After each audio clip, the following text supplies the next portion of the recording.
На 26 јануари 2025 година, 120 планинари од Крива Паланка, Куманово, Пробиштип и Скопје успешно го искачија Царев врв, вториот по височина врв на Осоговските планини, на надморска височина од 2084 метри.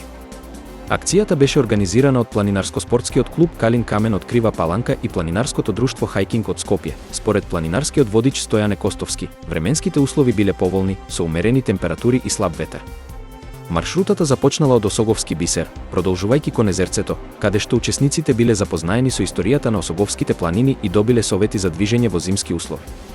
По околу 1 час, групата ја достигнала првата кота, Калин Камен, на 1884 метри надморска височина. Поради замрзнатиот снег и стрмниот терен, движењето било отежнато и бавно. По кратка пауза, планинарите продолжиле кон Царев врв, соочувајќи се со подмрзнат снег и оголени била, што овозможило побрзо движење.